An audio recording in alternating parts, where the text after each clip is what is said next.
मेरे YouTube channel देखने वाले सभी दर्शकों को मेरा प्यार भरा नमस्कार। आज मैं आपको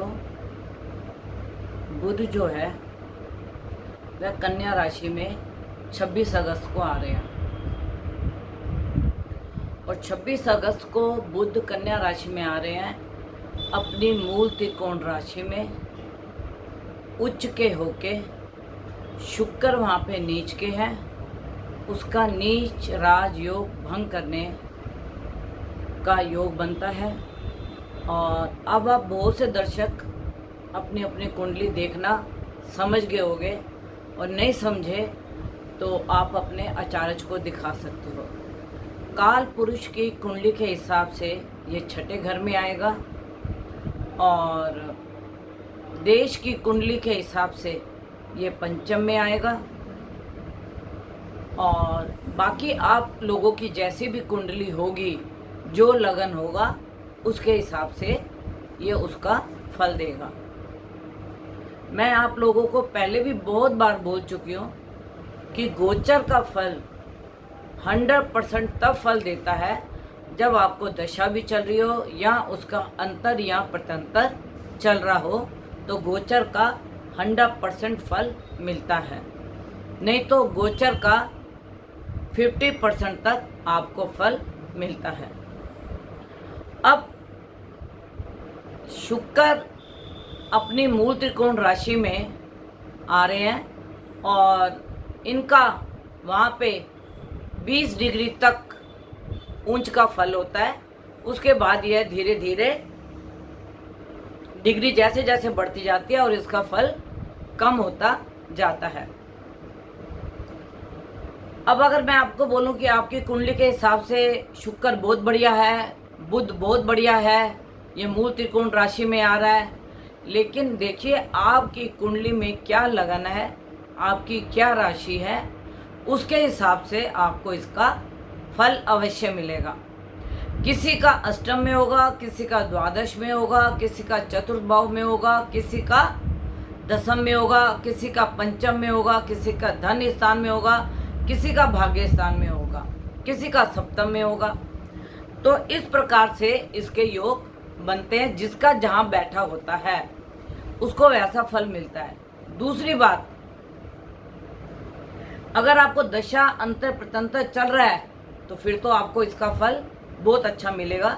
नीच राजयोग भंग स्टूडेंट्स को भी अच्छा फल मिलेगा और जो कंप्यूटर टेक्नोलॉजी के व्यक्ति हैं उनको भी बहुत अच्छा मिलेगा इसका फल। और एक इसका कन्या राशि में आने से शुक्र भी वहाँ पे है और राहु का और इसका नवम पंचम का योग बनता है। राहु की दृष्टि पड़ती है इसके ऊपर, नवम दृष्टि। तो अब आप देखिए कि जब राहु की दृष्टि पड़ रही है तो कुछ तो राहु अपना करेगा खेल। और इसके बाद मंगल भी इसके अंदर आ रहे हैं 5 सितंबर को कन्या राशि में मंगल आएंगे 5 सितंबर को। और जब मंगल कन्या राशि में आएंगे तो आप देखिए राहु के साथ फिर अंगारक योग बनेगा और कुछ स्थिति डावाडोल अवश्य होगी। क्योंकि जब मंगल का राहु के साथ योग होता है या दृष्टि होती है तो अंगारक योग बनता है। और फिर 16 सितंबर को सूर्य भी कन्या राशि में आ रहे हैं, डबल अंगारक योग।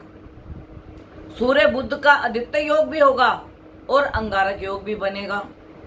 और उसके बाद जो 1 अक्टूबर को यह वक्री हो जाएंगे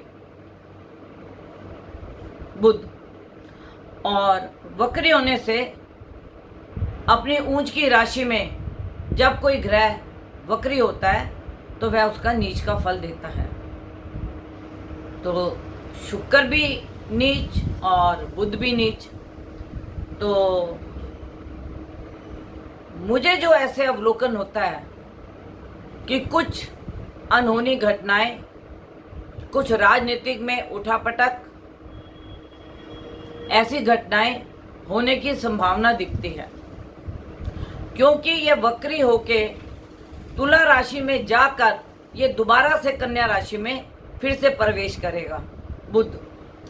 तो अभी कुछ ग्रहों का ऐसा अवलोकन लगता है, जैसे मंगल का भी कन्या राशि में होना, सूर्य का भी कन्या राशि में होना, दोनों अग्नि तत्व, और राहु का उसके ऊपर दृष्टिपात होना। तो कुछ राजनेताओं में, राजनीतिक दलों में, जनता में कुछ आक्रोश की संभावना दिखती है।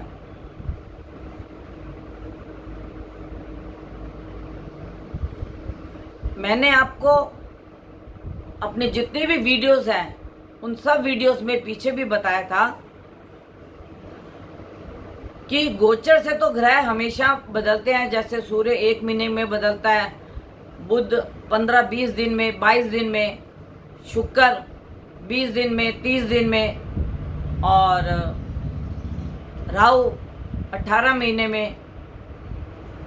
तो इस प्रकार से कुछ इनके ग्रहों की गोचर से स्थितियां होती हैं। और शनि भी 11 अक्टूबर को मार्गी हो जाएंगे। तो शनि का भी राहु से दृष्टि योग बन रहा है। तो जो ये इस वक्त गोचर की स्थितियां बन रही हैं, उसके हिसाब से मैं आपको ये बताऊंगी कि हालात कुछ अच्छे नहीं हैं। और सितंबर के दूसरे हफ्ते में बच्चों की वैक्सीन आ रही है। बच्चों की वैक्सीन आने से माता पिता को काफ़ी राहत होगी। और कोरोना की लहर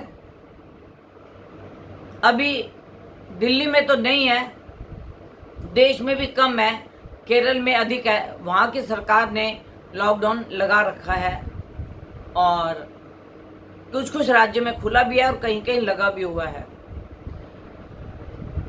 तो इस बार जो कोरोना की लहर का असर है, मैं अपनी पिछली वीडियो में भी बोल चुकी हूँ कि बच्चों के ऊपर अधिक आएगा। हमें अपने बच्चों का खान पीन का, मास्क का और बार बार हाथ धोने का हमें ध्यान रखना चाहिए, क्योंकि इस बार की जो लहर है आएगी तो कम टाइम के लिए, लेकिन यह जितनी भी घातक होगी बच्चों के लिए होगी। और बाकी जो टेक्नोलॉजी लाइन में है, कंप्यूटर लाइन में है,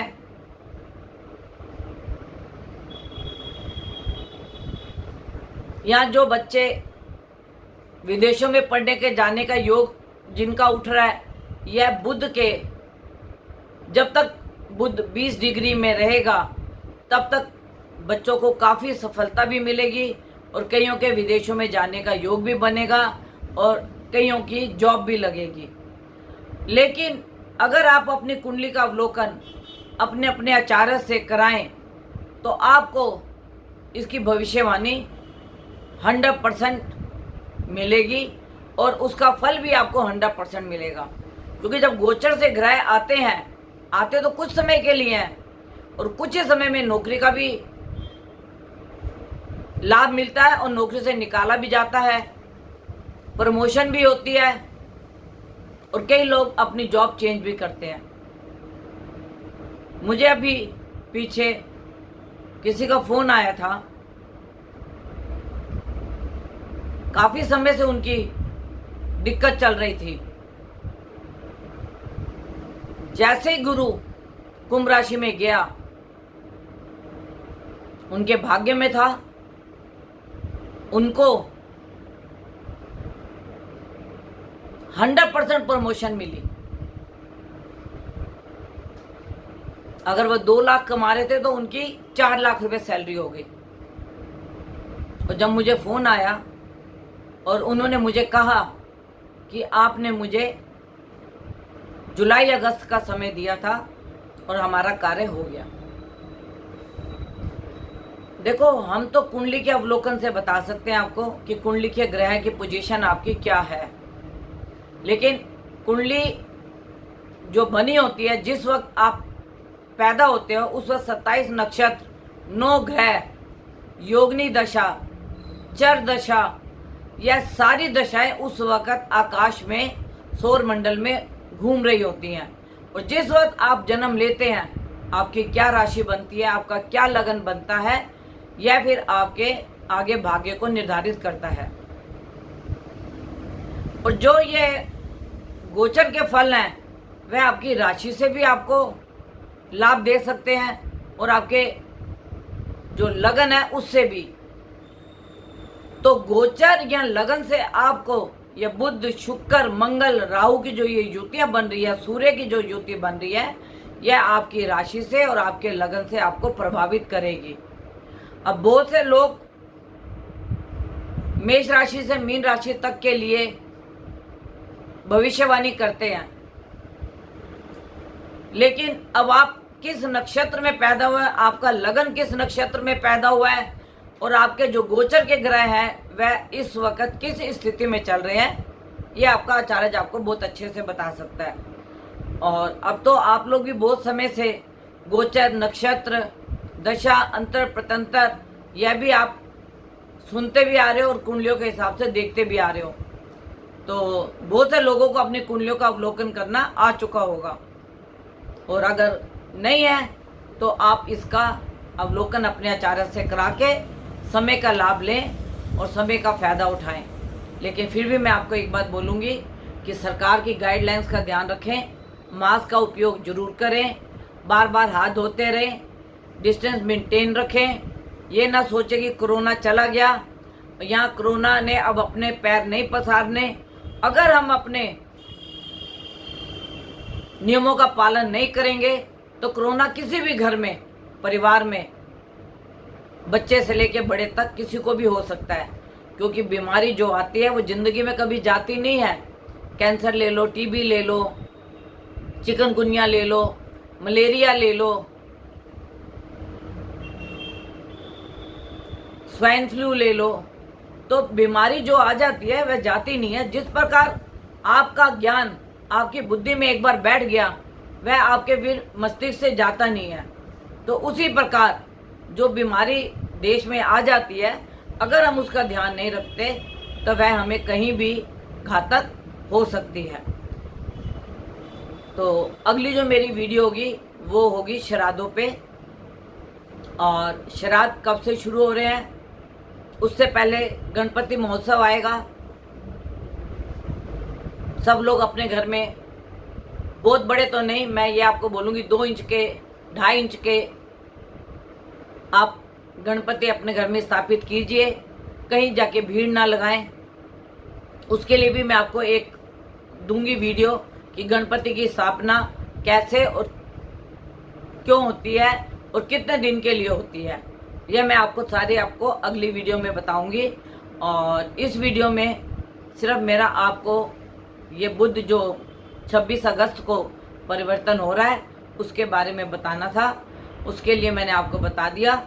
और आप इसके लिए ध्यान करें, और जो भी अपनी पत्रिका अवलोकन कराना चाहता है वह मेरे से 11 बजे से लेके 4 बजे के बीच में कांटेक्ट कर सकता है, अपनी कुंडली का अवलोकन करा सकता है। मेरा कांटेक्ट नंबर है 9810930691, 9999338366। यह मेरा कांटेक्ट नंबर है। आप 11 बजे से लेके 4 बजे के बीच में अपनी कुंडली का अवलोकन कराएं और समय का लाभ उठाएं। जब भी ग्रह कोई परिवर्तन होता है हमें लाभ या हानि जरूर देता है। अगर हानि है तो हमें बचना चाहिए, लाभ है तो हमें उसका लाभ उठाना चाहिए। नमस्कार। आप और आपका परिवार सदा सुखी रहे, मेरी भोले से यही प्रार्थना है कि किसी के घर में कोई आपदा ना आए और सबके बच्चे खुशहाल रहें और आपका परिवार भी खुशहाल रहे।